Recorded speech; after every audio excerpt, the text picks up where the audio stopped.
Hello everyone and welcome to the TZK podcast. This is episode 2 and this week it's all about the Firebase Z hype as the new map is coming out at the end of this week. We thought we'd kind of dedicate this episode to more of a Firebase Z kind of chat. If we feel like it towards the end, we'll drop in some Warzone, but I think it's going to be more zombies based. So as always, we've done 2 episodes. I'm joined by my buddy, I Blast Off. Tell, how's it going, man? Yeah, great, man. How are you? You good? Yeah, all good, man. I was going to ask you actually, how's the old lockdown going in the UK? Because I've heard some bad things. So for you guys that don't know, I'm in Madrid. I'm English, yes, from London, but I'm in Madrid now, and Tel is in London. So yeah, how is it over there? Yeah, London. Well, it feels like it's been lockdown forever since this is like the 4th lockdown that we've been through, and it's just really kind of tiresome and boring now, I guess. You know, just nothing's open. The highlight of the day is getting a coffee. That's essentially like all we have to cling on to. Yeah, it's so bad because I hear a lot of people here in Madrid, because in Madrid everything's open, like literally pretty much everything's open. They put in new laws like now where it's at 9 o'clock the bars and things have to close, and I think you have to be home by 10, whereas before it was like midnight.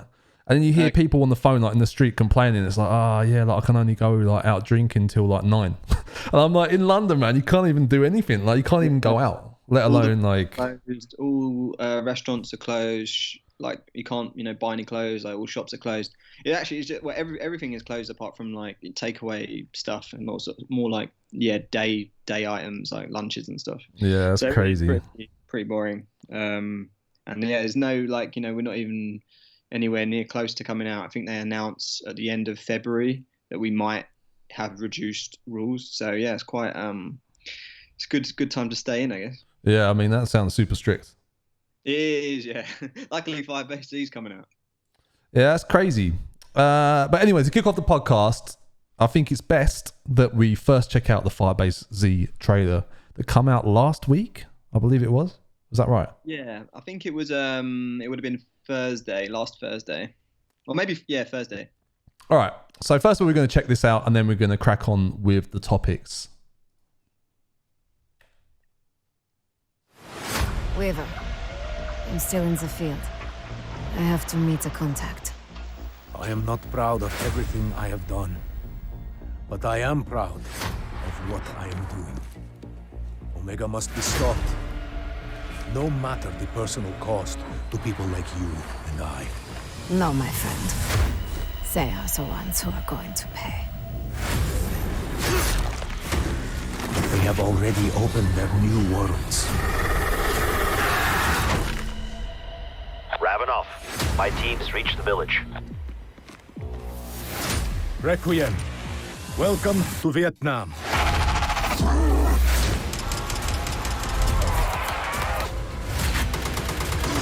We have to get out of here now.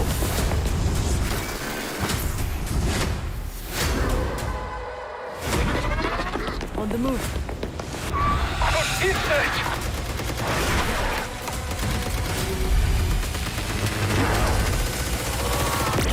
I'd pick up the pace if I were you, for Max's sake.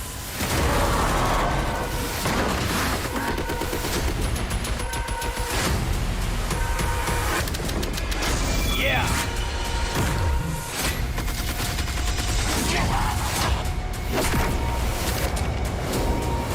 That's it, you.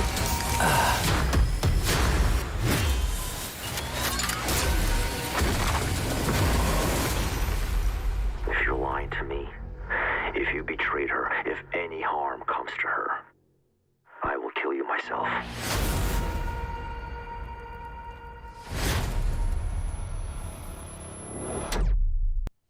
So there we go.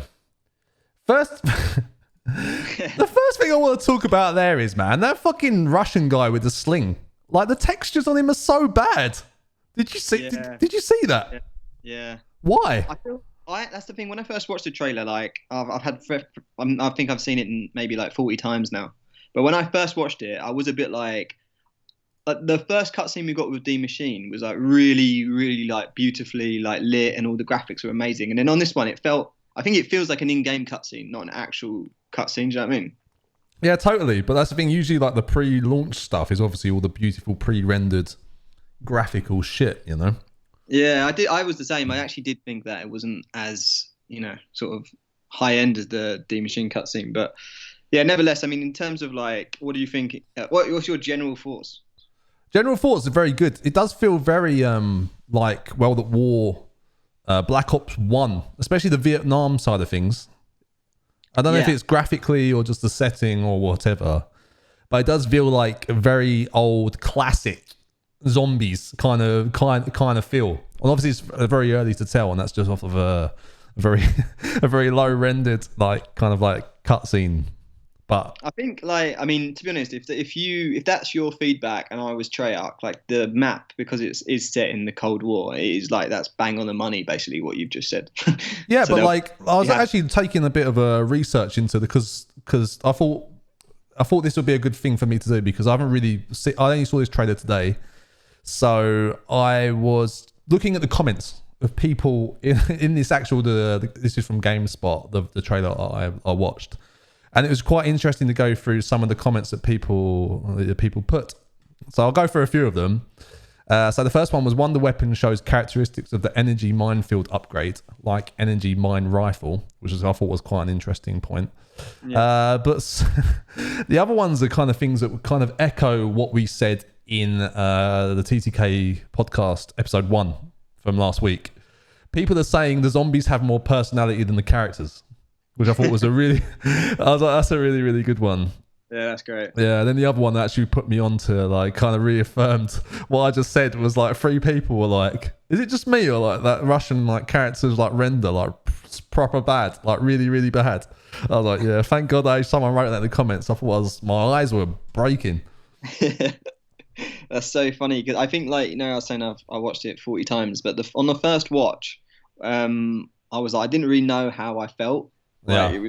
I think it was due to the fact, like, the operators just feel so, like, like exactly like that comment, the zombies have way more personality than the actual characters and the operators. And I think that just kind of, on my first watch, I was like, like, it didn't hit my expectations, even though I knew it was going to be like that.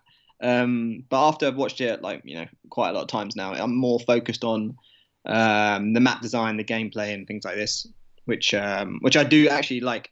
I feel like it is a step on from D Machine. I actually feel like it's got, after going through all of the intel, there's a lot more depth, and I'm hoping that, like we said in the last podcast, hopefully that depth's going to come through. And as a community, we're going to kind of go on this journey with them, starting from the beginning. So I'm really excited for it, essentially. Yeah, cool. No, so am I. It does look good. Like the boss zombies and stuff as well. It looks good. Like the one with the fucking minigun on his arm. Yeah, so basically, like, I was going to kind of go through, like, what's our first, like, top line trailer thoughts, and then I kind of was going to talk about maybe breaking it down into, bits of the trailer. And if in our little Google Docs, Google Slides, on slide 15, you'll see, like, Treyarch, they released a blueprint for the Wonder Weapon, and I suppose that's just be a good starting point to, what do you think of the Wonder Weapon, and yeah, like, what's your take on it?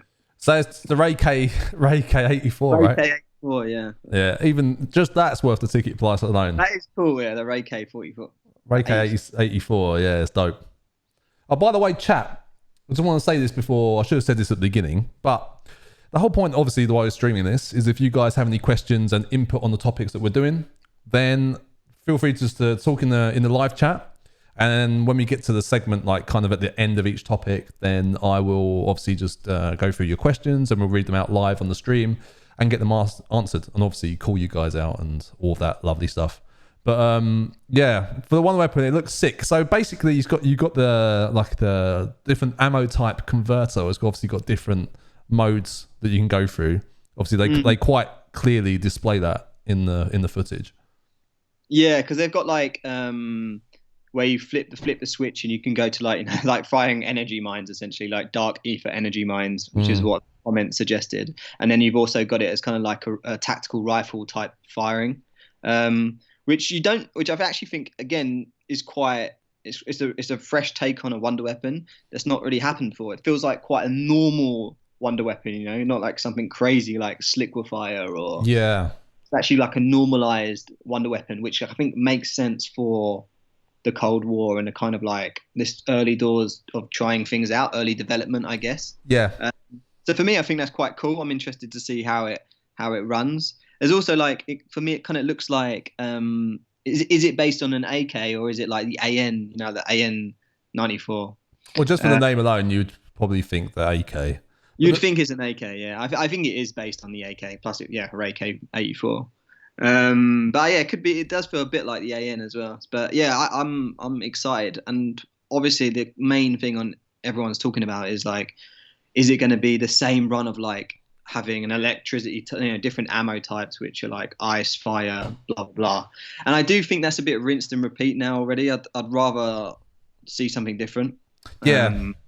But the thing is, as I'm kind of looking at it, it kind of looks like something. Obviously, it's going to be buildable parts, right? To build this, obviously, it shows in the trailer of getting it out of the box. Yeah. But it says things like here, like don't forget to charge and things like that. Like you need power cells and things. So yeah, because on paper it does look like something, as you say, it's basically just like an AK that fires this different like ammo type. It would have been cool if it was something like, it's like something you can construct like any gun in the game. Like imagine you bring it into the game like the M16. You can make it into the M16-84 or something like that, and it's like, you just convert its different ammo type and you can bring your favorite gun and then it does all this different stuff. That would be cool. I'm quite surprised that they haven't done that, because they did speak in early stages of like, now with the rarity system, now you can take any gun into the gunfire and you can make it into a wonder weapon, by upgrading it, essentially. That's what they were talking about. Like, not for Firebase C, but before D Machine come out. And they're just talking about, you can go to the armor station and upgrade it. So it feels like as powerful as a wonder weapon. You can take it to high rounds. But what you just said is basically like that, but like much better. Yeah. You have this like wonder weapon add-on kit that you can build and attach onto any weapon that you want, so your loadout is even more powerful, which I think would be really, really cool. Yeah, I do too. Yeah, just like from the footage, it does look like it gives you kind of enough to go like, okay, yeah, this looks cool. But as always, doesn't really give you too much information to be like, I know exactly what it does. But from how many parts does it look like? It looks like 1, 2, 3, 4. So 1 being the barrel assembly, 5 being in the element cover, 2 being the element cover, 1 being the power cell, and then the other 1 being the actual like clip or something, right? Yeah, exactly. Yeah. So you've got 3 parts. You've got the ammo, like you say, power cells, and there's the element converter, which obviously that's kind of pointing towards. You can put different ammo. It actually looks exactly like the same thing you use in the die, actually. Like the actual element charges you swap out. Yeah. And then the barrel assembly. But yeah, I don't know. I'm hyped for it. I'm hoping it's going to be quite cool. If we move on to slide 16, just did a little breakdown of the new mini bosses or special bosses that we've seen in the trailer, and just some of the like teaser content that Treyarch have posted on their channels. They keep posting like multiple stuff, like some on Discord, some on Twitter, some on Instagram. So it's kind of like you have to like keep up with what's been coming out. But so I suppose like you mentioned, this guy on the left, is actually a Russian mangler, and he was last seen in Gorod Krovy, like in Black Ops 3. Which is kind of mad to think that they've kind of brought back a mech, and this is obviously nothing has been explained in the storyline whatsoever, apart from the fact that if we went back to the previous storyline and you had the Aether storyline versus the Dark Aether storyline, in the Aether storyline, at the very end of Tag the Totem, if anyone's completed it, I'm going to assume that you might have, because obviously there's so much to discuss. We have to basically the Russian manglers, although everything was thrown into the Dark Aether at the end, I assume because they're mechanical, they've survived. Do you know what I mean? Like nothing can survive in there. Any humans, they kind of get turned into, they become these monsters essentially, or zombies or whatever. But mechs, they can't. So I suppose that's the reason for them kind of being around. Yeah. Or they've time traveled and figured out how to build these things. But yeah, I think for me that was the biggest shock of the trailer, is seeing them mechs from Gorod Krovy, because it was like what so random. But I think they're quite cool. I actually like them as a boss design, so yeah. I guess the kind of trouble that they always face is just like, it's not as easy if they bring back kind of like assets or enemies from, you know, past titles. Like they have to explain everything and they have to make a connection, because that's the vibe, right? Of obviously zombies is, you know, you need to connect it through a narrative, right? So it's kind of like, as you say, it's like you just drop this fucking bomb from like Crovy, and it's like what the fuck? Like, how is that in there? Like, what's the, you know? But it also kind of like opens the door for like new exciting things, because like, well, maybe there's a reason for that being there. Maybe that connects to in the story, and we're going to learn how this all connects or whatever. Because obviously, like at the moment, like everything's completely open. There is no story. Obviously, we've got new characters, or you can't really call them characters, but you know, like everything's super new, and we don't really know what's going on. Yeah, I mean, it's literally that. It's like my whole thing with it was like, wow, they've brought the mangler back from God Crovy, and it's like, so why? And then I was like exactly how I just explained. It's because in the Dark Ether, I can only imagine the only things that could survive in there are the mechs from that, because that whole Ether storyline got thrown into the Dark Ether, so like nothing exists anymore. But then I think mechs probably could exist, but yeah, they've still. We'll see how they'll explain it, and you know what actually it comes, how, why is it there? I'm sure we'll find out in this new map. Yeah, I hope so. Yeah, I hope so. Yeah, because they don't really do just like, you know, like random. They don't do random things. Everything's calculated. And also, I went back and watched like their really old like Treyarch talking about like when Cold War was about to be released, and Craig Houston, the writer, he basically said that everything in the whole Ether storyline, that last 15 years of zombie, like, you know, storyline, it's all completely canon to this storyline. It's like that whole thing and everything that happened is the reason why this Dark Ether storyline is happening. So there are still going to be links, you know. And I think this is one of the things we're probably going to find out with this machine. Like, this is the first real like link to the past, apart from Samantha Max's, that we know. Yeah, I mean that's why it could be exciting. The thing is that they've with D Machina, they've kind of opened it up to being like it's a bit undramatic in terms of narrative and storyline. It's been it's let a lot of people down because it's not as epic as it has been before, you know, with all of our favorite characters. So in terms of like connecting the narratives, there's not been really a lot there for people to kind of latch onto, in my opinion. So I guess now it's kind of like, well, how are they going to do this? Like, how are they going to connect all of these things? Are they going to actually, these characters in the game, obviously apart from like Samantha and you know iconic characters like that, are they going to bring our playable characters into the fold and make characters out of them? They're going to build them up, or are they just always going to be like NPCs, so to speak? Yeah, totally. I do think like the good thing about this map is the Russian guy, he's going to be like an antagonist, right? So D Machine didn't have that already. So now already we have someone in the map who's going to be telling us what to do. And he's the one who's going to either like betray Samantha or going to help us free her. Do you know what I mean? So there's already some sort of depth straight off the bat. Whereas in D Machine, you kind of just drop in without even knowing that you need to destroy Project End Station. There's no like real, it was all about intel finding.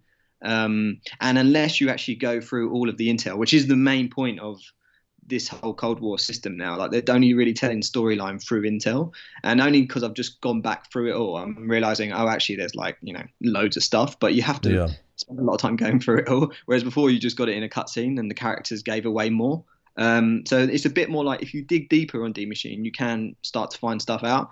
And that's, you know, I've started to pull some quotes out and we can kind of go through it. But yeah, I do think just off the bat that this map, the new one, you know, already has an antagonist who's going to like tell you what to do or start to build story in that way.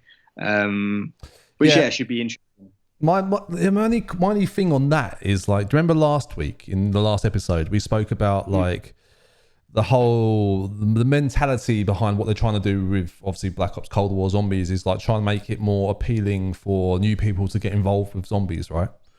And we were saying it's like, oh, maybe the story, like, because the problem may have been that the previous storyline, the narrative might have been a bit too complex, a bit too like all over the place for people to really go like, you know, do I really know what's going on? I don't really know what's going on. Like for the average Joe to be like, oh, okay, yeah, I get the story. You know, it's not like sitting down and watching a movie. Like this was like sitting down and watching a movie where like, you know, the third act was in the first act and the second act was like not even there, and there was a seventh act, and like, you know, it didn't make sense.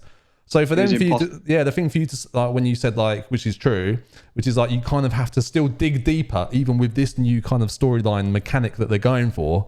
Is that even like, is that the best thing to do? Because surely it's like, well, if you have to really dig that deep to kind of connect to the old game, okay, maybe you're trying to connect to a previous title, but should you really have to dig that deep? Shouldn't it be like you said, the cutscenes kind of gave away or led you into what could possibly be happening in this, you know, in the upcoming map?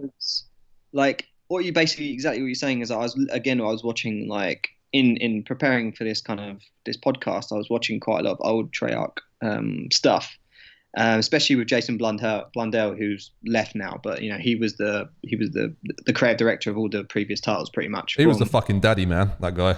Yeah, BO4 and BO3 and a lot of BO2, I think Origins and Mob of the Dead and stuff. And he, when speaking to like various YouTubers and stuff, he'd always give away like little bits of information, and he did mention that this kind of balance of when they started to introduce more cutscenes, they realized that the community started to not find certain Easter eggs that were a lot harder because they just got blindsided by like cutscenes.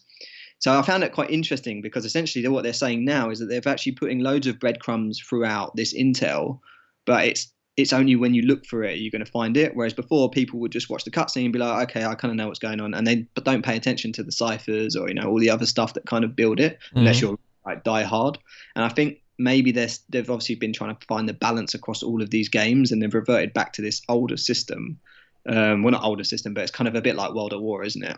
And I think it's probably cryptic of the Cold War era. That's probably why, you know, they've kind of stuck it to this bare bones level. But yeah, for the average Joe, they're still going to have to go into their intel and read all of the stuff. Well, first they have to collect it, then they have to read it.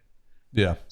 But like in Die Maschine, all you kind of know is that Project Endstation, the Germans, like, you know, they started this thing, then they kind of got wiped out. Then this Omega group comes along and they try to like sort of redo the work that the Germans were doing. In doing that, they start to make advances in the technology, and they find that like cyclotron, didn't they? And then, you know, you kind of the whole storyline is basically that just destroying that station so that they can stop the advances in their technology, stop the outbreaks. But in the new map, they've gone ahead. So it's kind of, yeah, I see where they're going with it. But the best thing about Die Maschine is when you get to round 40 and there's the giant walking outside the map. Like that's like, oh shit, what's this? That's like the really cool part. And the dark ether is obviously the really, really cool part, but they don't explain anything in cutscenes. They only explain it in intel. Yeah. But I'll go through that later. But yeah, just on the other topic, what did you think about this new dude, which is being titled Mimic, like the Mimic boss? The Mimic boss. Oh fuck, man! Just before we talk about the Mimic, I watched this fucking show on Netflix. It's called Haunted. You know I love all my ghosty shit. Yeah. And there was this one episode, and it's like this girl, like I think it was like a group of like people, like youngsters, like teenagers and shit, where they was renting in this place, and they was haunted by something called the Mimic. And basically, what it was like it was a ghost or something like a spirit, and it could mimic all of their voices and their appearance. And that was apparently real. Like these are all true stories. Apparently, like, you know, just random people they get on the show and like they just fucking sit and talk in the group. I was like, man, it was like from the basement, like typical, like from the basement, and was calling their names, and one of them like actually like saw it, and it was appeared as another one of their friends. And I was like, fuck, man, that's so scary. That's like my worst nightmare, I think, for a guy. Honestly, it was so crazy. But the way they do this show is so good. It is really, really good. Like they spent a lot of money on it because it's like the format is like they get just the real people, they get them on the and then basically they're on a set in a room. It like, you know, it's dressed like a living room or whatever, and then they film them. They all just sit around, and most of the time it's like they've never heard, and it could be their family or their friends or whatever. They've never heard them tell this out loud before, you know. And it's like they tell this story of like what's happened to them, or it's like if the whole family's been haunted, it's the first time that they've kind of like talked about it, you know. Yeah, And then it's like, yeah, and then this, but then they do these like really like, you know, well shot. There's a lot of production budget on it, like, you know, actually like portray it, you know, and it's fucking scary as hell, man. Like, really scary. It does. That's why I said to you. Do you remember? I was like, man, you should do this show from your ghost story that you told me. Maybe we'll go through this if people are interested to hear about I blast off or Tell's ghost story. Then let us know in the chat. We'll go through it one day. I did actually come into contact with I'll say a presence, and we'll leave it at that. Yeah. But if you want to know, a little teaser. Yeah, man. It's a good story. Yeah, I'm still scared of it. Yeah, I bet, man. Jesus. Yeah, it's crazy. Anyway, yeah, so this mimic. The first thing I kind of thought about this was like, do you remember I sent to you in the text? I was like, and I texted you when you first sent this to me, and I was like, what prop hunt zombie? It can turn into like random stuff. But then I watched the guy. Oh, who was it? Prestige's Key later that day, and I was like, and he was like, oh, maybe this is like a precursor. They're trying to explain what prop hunt is, and I was like, no way. I was like, really? I was like, is that actually going to be real? Like, it is actually prop hunt zombie. I heard, yeah, that off the back of that, they were going to do prop hunt zombies. Like, it was actually going to be a thing. It might be a game mode. You might have called it. That I know, but if it is actually like they're trying to explain what prop hunt is through zombies, it's like, I know. I don't think prop hunt needs a backstory. Do you know what I mean? It's kind of stupid enough as it is, but just try out to give prop hunt a backstory there. Yeah. That'd be so funny. Yeah, because I sent you that image on the right, which I don't know if you've got it up, but that is the sort of propaganda, or not propaganda, but yeah, that sort of propaganda type image poster where we had like the mimic boss coming out of a canister. And I just thought it was supposed to be, because I think the Russian, it translates to like, I can't remember now off the top of my head, but it's like they'll get you wherever you are or something like that.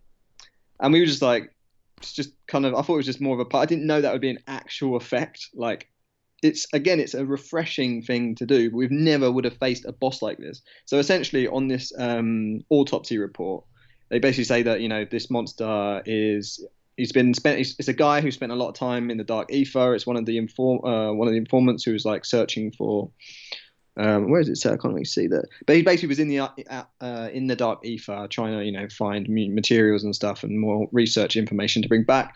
And after spending too much time there, you know, you kind of get overwhelmed by the darkness, and then you turn into like various creatures. So this is one of the creatures that he's been turned into, and his abilities are, you know, like he can transform into various objects. And it says a crate, it says an equipment storage container, a chair, a rifle, and also like Ethereum containment canisters. And I think obviously a rifle was quite interesting, because it does say a little bit in the story how they trapped this monster in its cell, and then it turned into a rifle. And essentially, like when the guard went to go check it, he was like, "Oh, there's nothing in here," and then, you know, he came out the rifle and he kills him and escapes. Yeah. But that kind of sets it up for like, okay, so if this boss is going to basically be waiting for you in random places, which is going to be quite like scary. That's going to scare the shit out of me. I'm not gonna lie. That's going to scare the shit out of me. You could get a rifle and it could turn into the monster. Do you know what I mean? I know, but like, please, just don't make it just random jump scares, because that's so cheap. Yeah, that's so cheap. If they did that. Yeah. I mean, and it also says that these tentacles kind of act a bit like independently of themselves, no? Independently, yeah. You know, what does that mean? What does that mean?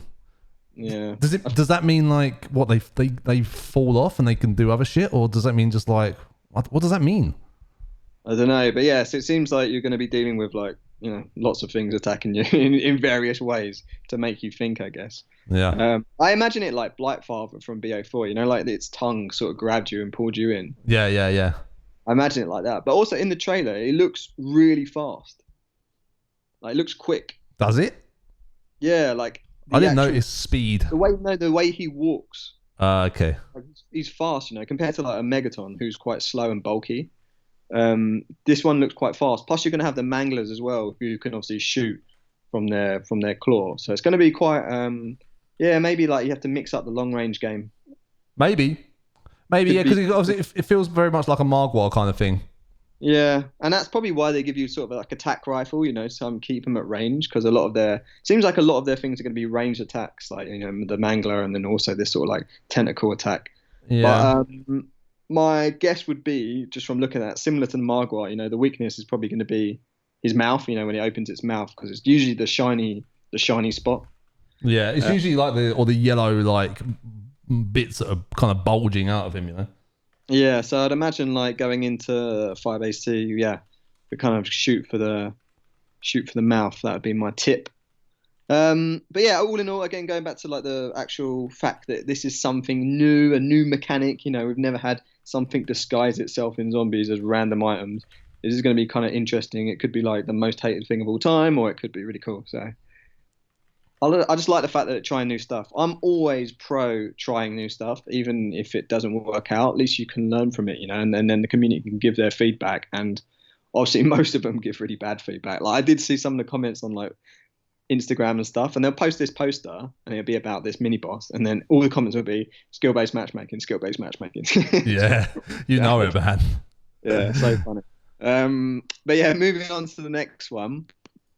I just want to keep this one quite short because obviously this is a new character and what his role is going to be. Like I said, kind of touched on it before, but he's going to be an antagonist who's going to help us get through to try to rescue Sam. But like even in this report, he was working for Omega, and it's got it basically says that he's like super loyal, blah blah blah. And then at the bottom it says, as a true believer, we know he would never betray his country, and it's got loads of blood on it. So I'm guessing they like think that he's dead, but he's kind of gone behind enemy lines, and now he's trying to like screw Omega over. That's my kind of like top line thoughts on this. So do you think they're actually kind of like investing in building these characters up later then? And like actually just trying I mean, because they're giving up, they're doing a lot of like, look at how much intel I've just put together in this deck, and they've only released that over the last week or so, and there's all that intel which I will go through later as well. Just they're putting out quite a lot of stuff, so it will just be, I don't know if there's going to have a cutscene. That's the main thing, like will it have a cutscene or not? Will there be a high res cutscene? Will there be a pre-rendered cutscene? Yeah. I mean, even his face in the cutscene doesn't look like that face. It doesn't look like that face at all. That's not even fully rendered. But I mean, that's a lot better than what you get in the actual cutscene. Yeah. All right. So what do you think happened to his arm? What do I think happened to his arm? I think he was caught in a freak fishing accident. It's more than plausible. Yeah. Totally. He's so basically he might have been betrayed by Omega. Then he's faked his own death, and then he went fishing. I could see it. Yeah. Hold on a minute. I published in the comments. It said Warzone cake ? What does that mean? What does Warzone cake ? mean? Autocorrect. Warzone cake. It could be. He could have been making a Warzone cake. Yeah, and then that's why he's injured his arm. Yeah. It spontaneously combusted and damaged his ligaments. We'll see how he pans out once we get into the map. Yeah, maybe that's why he hasn't got enough pixels anymore on his cake skills. Yeah, he's gonna bake his way out of the situation. But yeah, so on to the next one, which is obviously a bit more juicier. In the trailer, it's probably the best bit. Is obviously at the end when you see this is a render that someone made. I think it's got his little his Twitter thing on there. Oh, but yeah. This is a render of the Elder God. That is good. And, yeah, it's pretty cool, isn't it? And basically, Very cool. Elder God is kind of like, well, I will explain it anyway. But in terms of the trailer, that's probably the best bit where you see this kind of massive Elder God do this huge dark ether laser beam from its head. Yeah, because this is an Easter egg in the Machina, right? Outside the map. Yeah, so in the Machine, once you get to round 40 plus and you enter the dark ether, you'll hear these noises. And then you look outside the map and you'll see like the whole screen's shaking, and then you see this big dude who kind of just walks through trees and stuff. And actually in this image you can kind of see, but like he's actually made up of loads of like zombies and like basically loads of dead people. That's kind of, he's just absorbed over time, So it's kind of, this whole thing is like, what is an Elder God? Maybe it's a zombie cake. Maybe it's Giant Zombie Cake. Yeah, I mean that's probably where he's got his he broke his arm. That dude Probably. fighting a zombie cake in the Dark Ether. You don't want to do that. No. That's, I think it's just it's like a flan but made of like other zombies. Just combined. We don't like plan. No. Evil flan. 20-foot flan that can shoot lasers out of its face. That's powerful stuff. Yeah, no one needs that. No one needs that. So yeah, I picked out a bit of intel on slide 19. Essentially, like in the intel, they're either being called or referenced to the Elder Gods or Overlords, and these two names or titles were also from the Ether storyline, like the original one. Do you remember on Revelations, the big sort of squid thing floating around in the sky, massive like Apophicon? Yeah. That was also referenced as an elder god, just for a little bit of. But yeah, if you check this out on slide 19, there's like an intel which I pulled out. I think it's one of the ones you get through Dark Ether, and it says like day 1646. Saw something new today, something big, tall as a building, walking through the fog. Difficult to see details. Kept my distance as it passed. I heard talk from the others that the giants roam this land, but dismissed it as madness. Heard one call them elder gods. Thought I catalogued all the creatures here and their pecking order. I was wrong. So that's obviously a little bit of insight, before you'd even have seen an elder god. And the thing I took from this, which I found was pretty interesting, was the fact that he catalogued all the creatures and their pecking order. And that was what I started to dig on. And you're going to go down the rabbit hole with me on this, just going through these slides. No, it's really good. This is what I personally love. Yeah, it's like I just started to go down the rabbit hole of it and was like, okay, so what that sort of pecking order, and essentially, I pulled out these titles of like, there's various factions, there's various hierarchy, all in the Dark Ether, and so it's like an elder god or overlord is essentially one that has been influenced the most by the exo element 1 or Etherium.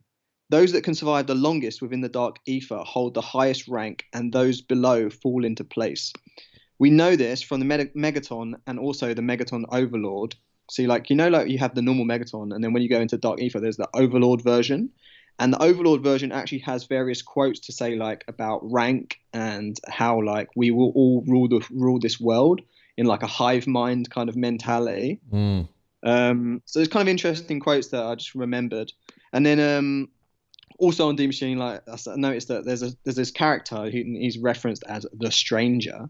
And he has loads of interesting intel that state like a lot of the different various monsters are fighting amongst themselves. And I pulled out some of those as well. So here's like some of the ones on the screen on slide 21. And basically this guy, the Stranger, and he goes on, he's in there for this one. It's on day 3,289. So he's in there for a really, really, really long time. And all of this stuff has started to build up like loads of conspiracy theories. But this one's quite cool. So it says day 3,289. The longer I am here, the fewer creatures pursue me. Still see them take down newcomers, but me they tend to ignore. Unfortunately, more powerful creatures seem to have taken notice. Not sure why. Do they finally see me as a threat? I try to avoid them. Anyone would. There are things here worse than any nightmare. And then another one, which is slightly earlier, is day 937. Gathered lots of electronics. No success constructing transmitter. Some gear seems very old. Other components unlike any I have ever seen. Wish I could find an instruction manual. Or also finding shimmering weak spots where this world seems to overlap with home. Attempted to pass through, but could not. Still, caught a glimpse of what looked like Southeast Asia. So close, yet out of reach. Must keep trying. There so I you put go. that little one in the there. portals. Yeah, exactly. And the portals and how, like, these also shimmering weak spots. I feel like this might be something we need to look out for. 100%. I was thinking, obviously, we might have to construct something. This is part of the like the transmitter, as it says, to maybe just communicate with the other side and open up the wormhole kind of thing, right? Because this guy, like the Stranger, he's left like in terms of documents. I think there's 10 different documents stating that he's basically like his journal of being in the Dark Ether, and he seems like he's a positive character that's kind of like giving, I mean, it basically says like, he's been given hope that we're receiving his messages and stuff. Yeah. And I do actually feel like, I mean, the theory that I'll get to, but I think that he's actually been so long in the Dark Ether that he's actually become one of those elder gods. And I think that there's factions, between them. So like, I think the longer you stay in the Dark Ether, eventually you will consume everything around you and you start to become an elder god. But I think there's also good and bad ones. Do you know what I mean? I don't think there's like just bad ones. So possibly like the one we see in the trailer where he's doing the laser beam is possibly a bad one. But actually in D Machine, there's 2 Easter eggs which involve the giant. And one of them is, when you go in the Dark Ether, you shoot the little buttons and that giant hand comes out. Yeah. But the giant hand snatches zombies. And then you are rewarded with a legendary item. Like an evil thing wouldn't reward you with anything, So yeah. It's like my complete theory in the sky is that the stranger is eventually, he becomes an elder god and he's trying to help you. That's kind of like my top line thought on it. But the other thing was on slide 22 is. Yeah, so that idea of the player, you feed zombies and it gives you a legendary reward. There's also another one where if you spend 1 minute and 15 seconds in the Dark Ether on a certain round, you also get rewarded. You can hear the giant above you because you have to be in the machine room at the bottom, and you can hear footsteps above you. And when you go upstairs, it's disappeared, but you're rewarded with a max ammo. So there's also like this, like basically the giant's rewarded you on two like Easter eggs. Do you know what I mean? Yeah. So obviously it's kind of setting up the story that he's a character that's for good. That he's a character or he's good, yeah. So whether the stranger is him or it's like, or maybe he's found a way to communicate through the barriers, and he's watching us because they do say in the intel that he can go into the world as a reflection, as a ghost for like 15 seconds, but no one can see him. So I think things like this are going to be really interesting. And it's about I think it might be about, like, as the storyline goes on, about connecting with these lost souls that are in the Dark Ether, which could be really cool. So one of that go on, I'm going to let you answer that. No, I just wanted to kind of go back because one thing that kind of like, this is quite exciting. When you were saying on the last page, on page 21, like the top quote, which is about like, the longer I'm here, the fewer creatures pursue me. Like, wouldn't it be sick if it's like the more time you actually spent inside the Dark Ether actually gives you kind of like the perma perks. Do you know what I mean? From back in the day, when you can get perma jug and all of that stuff from doing these secret things. Like, imagine it's like the more time you spent in the Dark Ether, the harder the Dark Ether gets, but it actually gives you these kind of like perma benefits that actually carry over from all of your games. You don't have to. Do you know what I mean? That would be sick. Like saying, it's like, I still see them take down newcomers and stuff, but they tend to ignore me. It's like, maybe it's like normal zombies ignore you, but then like something else spawns in. Do you know what I mean? It's kind of like where you get. You know what? Benefits. You just reminded me. That would be like just so good, but also like, it reminded me because of this sort of ranking system. That obviously it's not a known ranking system, but there's this ranks of like elder gods being at the top. Then, as far as we're aware, you've got like, say, megaton overlords, then you've got megatons, and then you've got the plague hounds, and then you've got zombies, and then you've got humans. That's kind of like the ranking system within the Dark Ether, and it's like very like, if you're not an elder god can destroy anything and like take over anything, and you kind of have to abide by them just because you're in the Dark Ether, otherwise you'll die.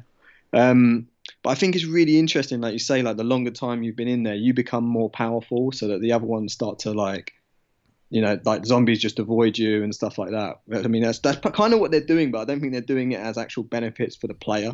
They're doing it as benefits for the storyline. But wouldn't it be good? Wouldn't it be like really good if it's like, obviously there's a challenge element there, like, because I like the challenge element of like exfil, for example. It's a risk versus reward thing. Okay, if I survive this really hectic round of whatever, obviously now you can just use chopper gunners and shit, and it's not too bad. But the kind of the same premise of like, okay, if I accept this challenge, I am rewarded with something great. So that'd be sick if it's like, okay, instead of Dark Ether, it's just like you could just be running around just doing your shit.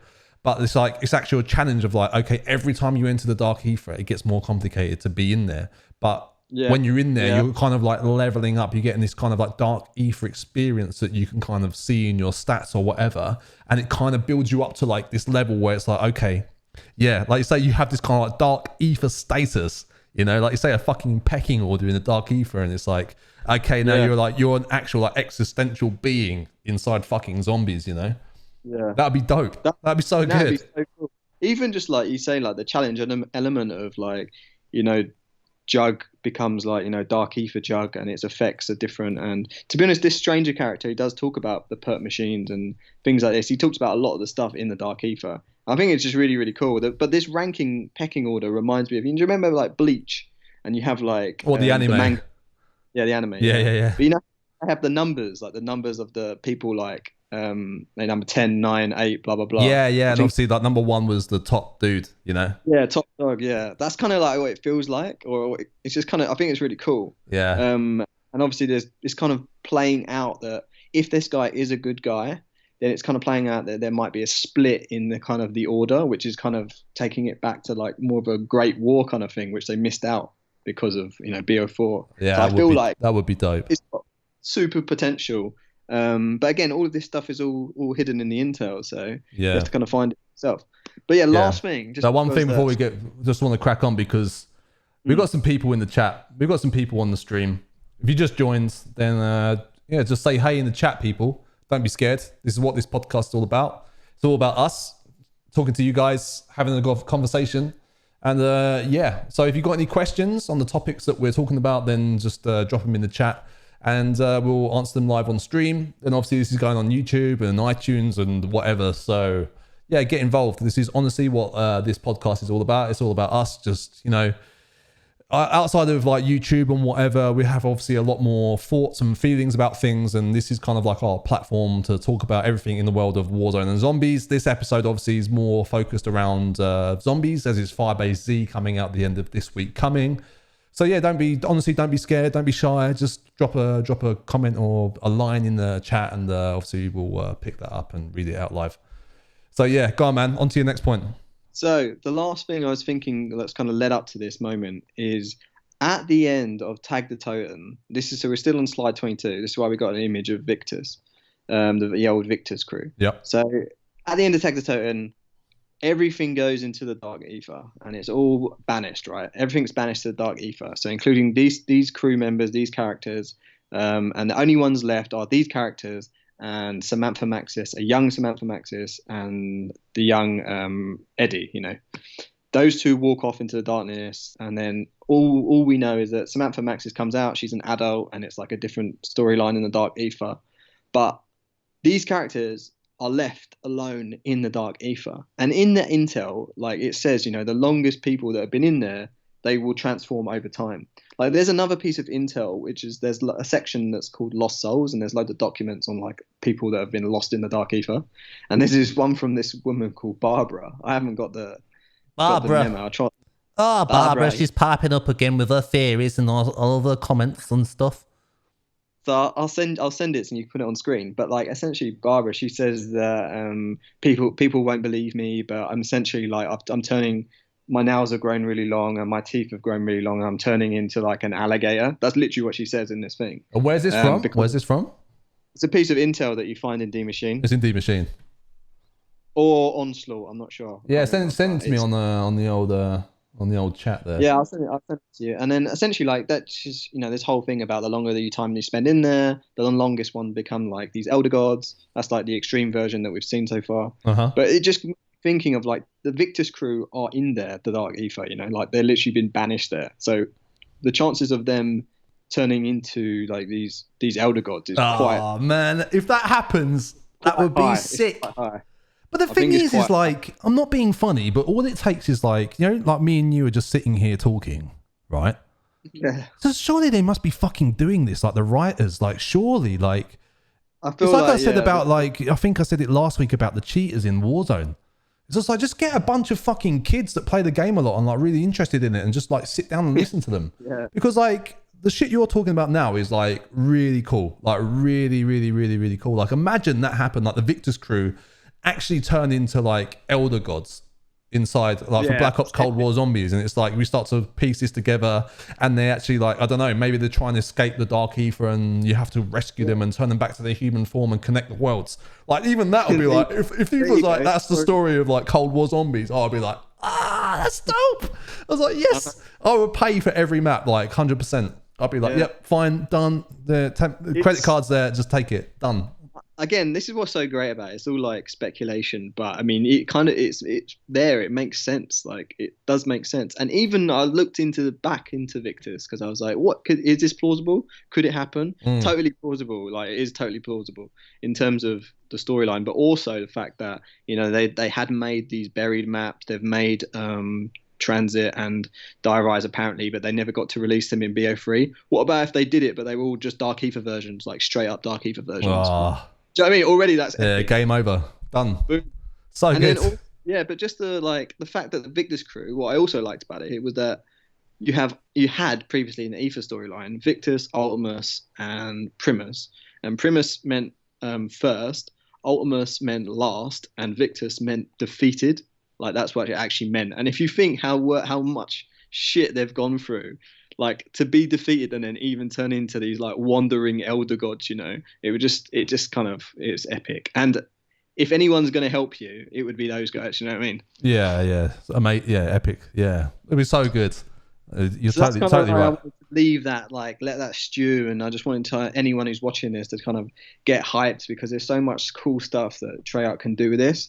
So yeah, we just kind of hype people up and see how it goes. And if anyone's got any crazy theories or suggestions, then just throw them in, commenting. Yeah, exactly. I said, don't be shy, guys. Just get involved down in the comments. So we're going to open up a section, and if you've got any questions or anything, we're going to answer them. So yeah, again, don't be shy.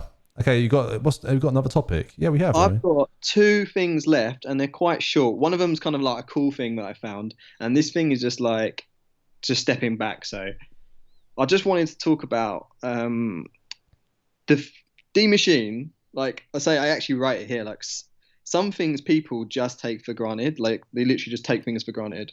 But some things, you know, they just haven't been explained. And I was like, what the hell was these jellyfishes? Do you know what I mean? They just... Yeah. You're so right.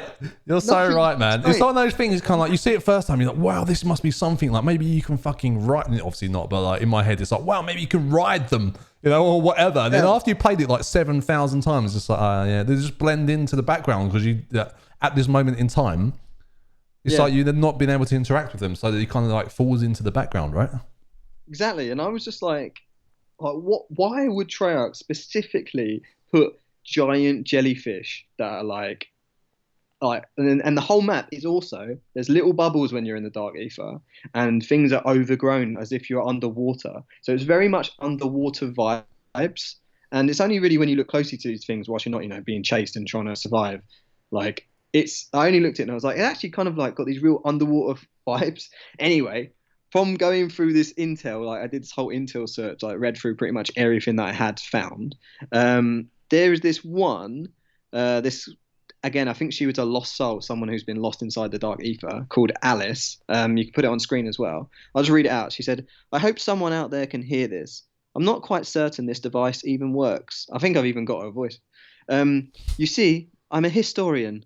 I was touring ancient sites in Peru when it all went dark. Suddenly, I'm in this jigsaw landscape, this hodgepodge of creatures and artifacts, like a collision of cultures and eras. I've seen medieval structures alongside 21st century buildings. I've seen ancient storybook creatures and mechanical monsters, note that from the old mangler, and mechanical monsters straight from a science fiction novel. And the thought that I cannot seem to shake now is that the universe has a dumping ground of things that go bump in the night. Others I've encountered assume this is hell. But it's worse. It's the dustbin of history. It's the rubbish dump of all time. When the universe is through with you, this is your final stop. So it doesn't really explain the jellyfish, but it does explain that, like, essentially the Dark Ether is a collection of everything, you know, like, that's just been banished there. So I'm guessing that's my only link to why these jellyfish exist. But she doesn't really say it's the Dark Ether, though. She just says it's like... No, but saying, you know, others I've encountered assume this is hell, but she is in the Dark Ether. Yeah, I was touring ancient sites in Peru when it all went dark.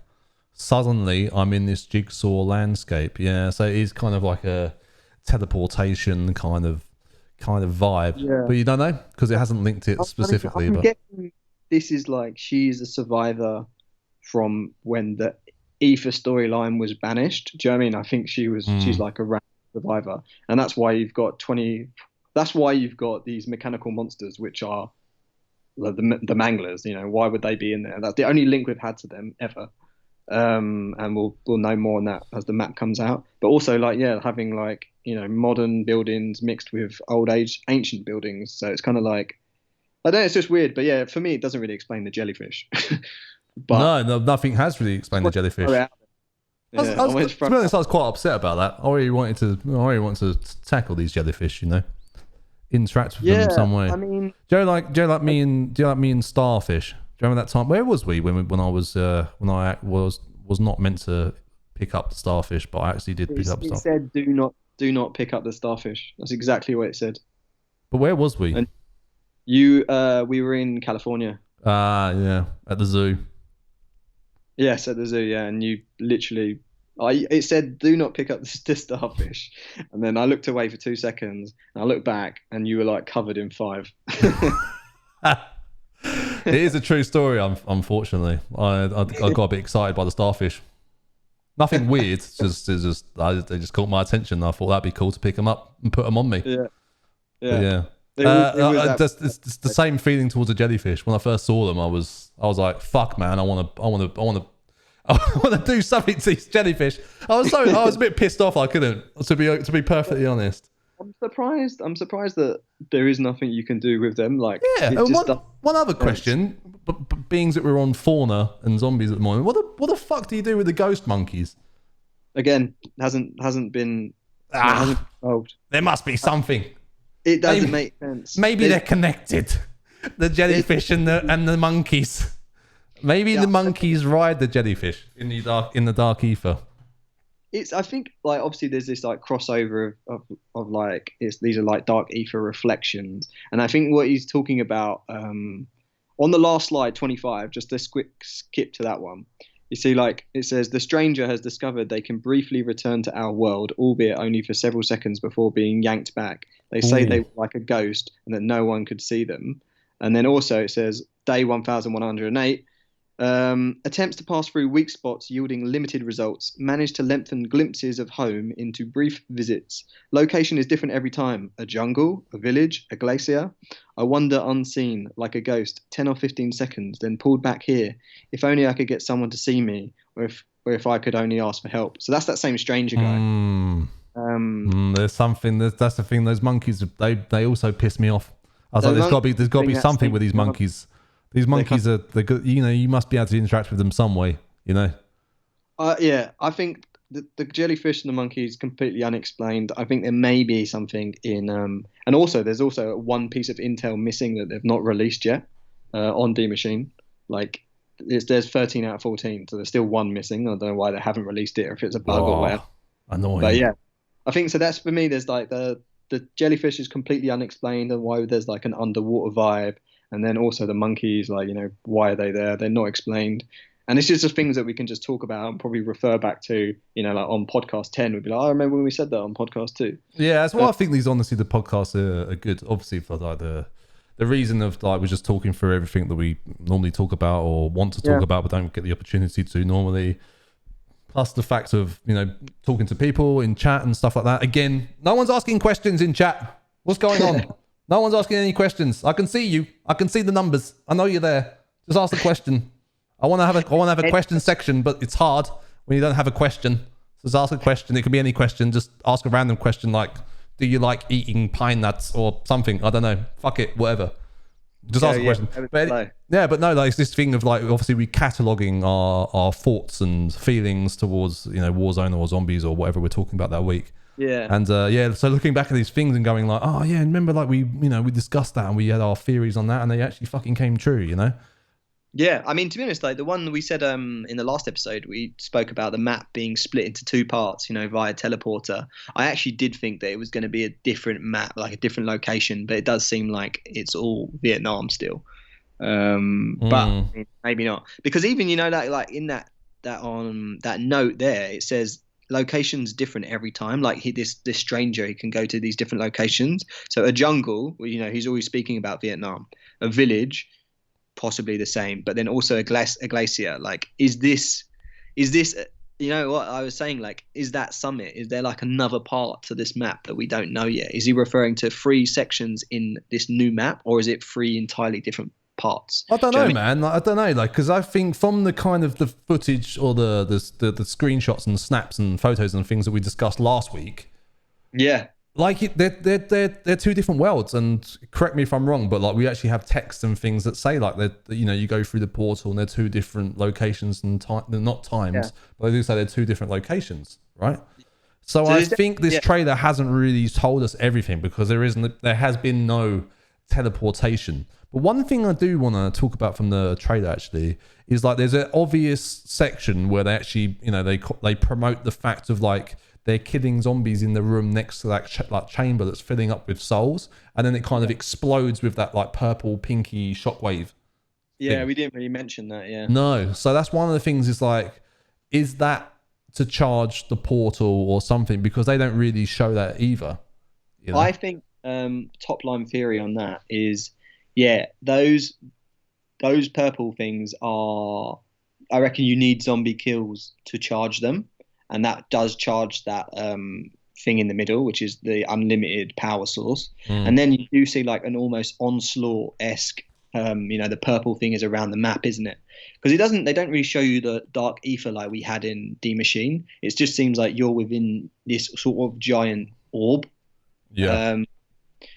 So I mean, I don't really know where they're gonna what it means, but we just kind of know, like you're right, like it's probably a sort of charging mechanism. And I can't wait till we do Thursday have a crack at the Easter egg attempts. So that was going to be cool anyway, just going through that. And that's what all this sort of like build up and knowledge and going through the intel is just going to give us, a heads up onto certain things. Yeah, exactly. But like massive props to you though, because obviously going through all of this stuff beforehand, obviously it's like like the first day when we always do this. So everyone watching, like we always do, like Tel and I, when the maps drop, we always are like, okay, Easter egg cracking. This is the first thing we do. We don't care about high rounds, kills, whatever. Just obviously we're just figuring shit out and trying to crack on with as much of the Easter egg as possible. But say like by going through all of this on this podcast beforehand, it should obviously it helps us, but also helps anyone listening who's going to play it, because it's like, oh, okay, they talked about this thing, and then I've just noticed something that's kind of like it, or there's something that kind of might just like pique your attention in the map that we've talked about. And it connects to it, and it should like massively help us to crack the Easter egg.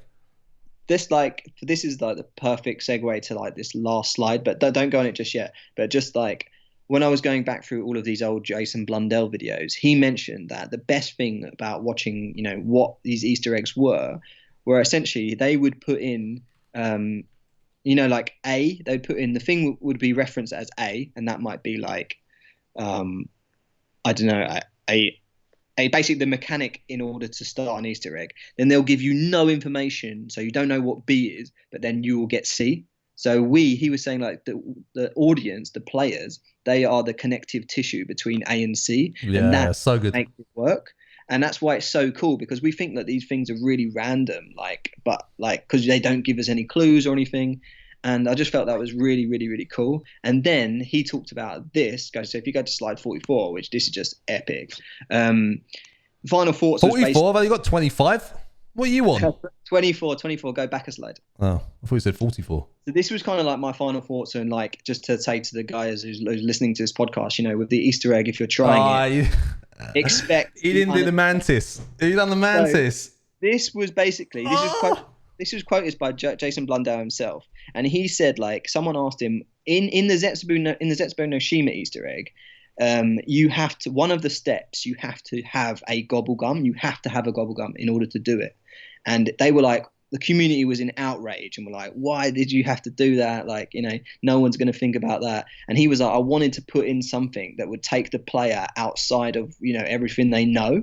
And he referenced the mantis, where you had to like, the step was inspired by the Metal Gear Solid game back on PS1 when you fight Psycho Mantis. And there's the alternative way to beat him was like you plug your controller to avoid mind control. You plug your controller into the other port, which is just next level cool. And that was like, that's the sort of stuff they've been trying to do. And it just makes you think. That's the sort of stuff that gets me excited about zombies. You know, that's what I loved. Like the whole idea that you have to think, that you really have to think to get these things done. D Machine was kind of, you know, quite easy and straightforward, but like the actual challenges and the ciphers and the Easter eggs, they're so cool. And yeah, it's just, I found that really, really cool that he referenced like that Metal Gear stuff, because that's really one of the coolest things in gaming. Yeah, that's the thing. The thing about this, I could literally spend a whole podcast talking about this Psycho Mantis boss and just Metal Gear in general. But Yeah. like nothing has ever really been done like that. So all of you youngsters, this is obviously quite an old game, right? But essentially, as Tel said, is like in order to beat the boss, you had to actually take your controller out of one port and put it in the other. That's how you had to do it, and it didn't tell you that. And obviously, it's like you would never think to do that because it's not in your general normal mechanics. It's kind of like, well, everything I do is within the game, within the screen, not to do with the hardware, you know? Yeah. It's like That's just so good. it's why it's so good, and it's never really been done. And that was done on a PS1. It was on a PS1, you know, and it's fucking crazy. So just for him to be able to reference that and have knowledge of that mechanic, you know, and be like, we're trying to top that, you know, we're trying to top it. That for me is like, that's why he was like one of the best, because just putting in things like that, just, and like you say, like obviously people are now doing this on emulator where because I think actually if you fail it maybe like 10 times in a row, then you do get a call from the kernel and he does tell you like, I've got it on screen, you know, plug your controller into controller port 2. If you do that, he won't be able to read your mind. So I think they do eventually give it away in the end. But like, if you're inspired by like that sort of stuff, that's what I mean. That's like completely in the right place, because that's like no other game ever. And that's why I was saying what I loved about zombies. It was so different, so unique. It's like its universe is so unique. So to dumb all of that stuff down would just be like, you know, like a write-off. That's what makes it great. And there's lots of different elements to it. It's like, you know, there's high rounds, which is also one thing. There's gameplay, which is one thing. There's Easter egg solving, which is one thing. There's intel, which is one thing. There's just so many different factors, and that's like, you know, some people just do high rounds, some people just do Easter eggs, some people just do storyline. Yeah. And now there's speedrunners, which is like a new thing that's come out of it. So they're still like, they're starting to, I'd imagine, develop different teams to work for, or like, let's make it so it's speed runnable, or like certain things that take away RNG, whereas Black Ops 3 had a lot of RNG for speed runs, whereas D Machine has like nearly no RNG apart from maybe, I think you need to get double points before on round 5 or something, which is still a bit annoying, but that's the only thing. But yeah, so stuff like that. So I think it's like, if they're doing stuff like the Psycho Mantis stuff, I'm completely down for that. Yeah, oh man, yeah, me too. Well, Polish just said in the comments, he said this feels so organized. So I said, thank you so much, man. I'm glad it feels so organized. So yeah, well, basically we have the action points, like our talking topics, which are up here. And then that's from the previous podcast. Here it is. So just our talking topics, and then that's it. Off we go. We just chat, baby. That's all it's all about. Chat, very casual, and just, you know, talking around different ideas, and you know, everything's pretty chill. Yeah, but thank you for everyone who's like supported the first episode. So obviously this is like, even from last episode, we didn't stream this one, but already seeing like, you know, there's a good few of you guys in here. Just try and be a bit more vocal. That would be great, just to give us some comments and stuff. But amazing, thank you so much for like all the support and likes and things you've been doing and watching this. Honestly, can't thank you enough. Obviously, like Tel and I could do this, we could chat, but it's not the same without you guys being here. Obviously, it makes the world of difference. So just wanted to say, yeah, thank you so much. Yeah, thanks, guys. Honestly, it's great. Yeah, that's my little input. That's all you need. Just reciprocation, people. That's what it's all about. He says keeps changing my comments in the chat. Do you know why? No, I have no idea. It's not me. I'm not doing it. I'm learning like new skills about like talking and typing other things in the chat at the same time. It's quite a new skill. But what else was I going to say? I was going to say thanks for something else. But no, I was going to say, if you guys have got any tips or anything that you guys want us to change or talk about, or this is all very much like we're just doing this super casually. I'm trying to make this as polished as possible. So if there's anything aesthetically or in audio that you think, oh guys, could you do this a bit better? I don't like the way, like for instance, do you want me to have my face cam on? Do you want it off? I'm kind of turning it on and off to show you stuff that's on screen so I don't block it. But yeah, just let me know your general thoughts, even just not right now live, like after in the comments if you're watching this on YouTube now. Just some tips and general feedback would be absolutely amazing. And as I said before, I honestly mean it so much. We don't want to do this without you. We want you to be as much as a podcast as we are. And honestly, I feel like later on down the line, if you're getting involved with the podcast all the time, like we could get you on, like to do a segment, get you on like for a week or two or whatever, and just see how things go. So it's all very much open in the air at the moment, but your support does honestly mean everything, and that's what we do it for. So I think that's it. That's a wrap for the episode 2 of the TTK podcast. Thank you so much, everyone, for watching. Tell, have you got any final words? My final words would be, expect the unexpected. Oh, strong. We will. Yeah. Strong final words. Love it. All right, guys. Yeah, thanks again for watching, and we'll see you in the next one. Don't forget to subscribe to my channel, like the videos, and comment your fucking asses off. Much love. Peace.